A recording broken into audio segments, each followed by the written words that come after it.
गोजरी ज़बान में अपडेट सुनिए।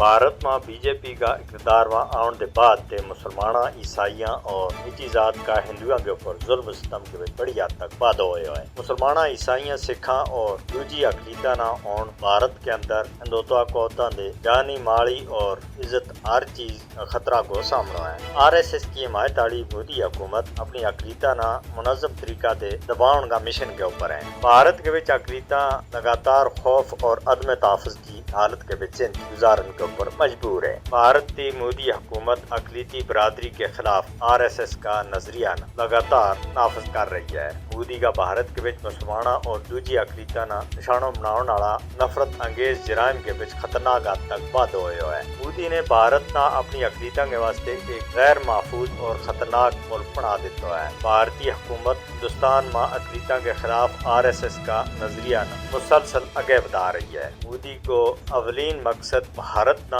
एक हिंदू कौम परस्त और राष्ट्रीय तौर के ऊपर दुनिया के विच मुतारफ कराना है। भारत में मजहबी अकलियत हिंदू बालादस्ती के हाथों मुनज़्ज़म जुल्म सितम बर्दाश्त कर रही है। भारतीय मुसलमाना ना गांगा गोश्त का इस्तेमाल या चौखरा की एक जगह से दूसरी जगह ना ले जाने का कवानीन की आड़ के विच सख्त शद को निशानों बनाया जा रही है। हिंदुत्व लीडरों के जरिए मुसलमाना और दूसरी अकलीता के मजहबी शख्सियात और इनामात की तौहीन भारत के अंदर पतीरो बन गया है। मजहबी अकलीता के खिलाफ बड़ा पैमाने के ऊपर शद और इम्तियाजी सलूक ने भारत का सेकुलर ठहराना पूरी दुनिया के बीच बेनकाब कर देता है। बैनुल अक़वामी इंसानी हकूक का इदारा न भारत में मजहबी अकलीता के खिलाफ कदम उठाने की जरूरत है। दुनिया ने भारत के बीच हिंदू फाशिज्म का अरूज तस्लीम भी करना है और इसके आगे बंद बढ़ने की जरूरत है।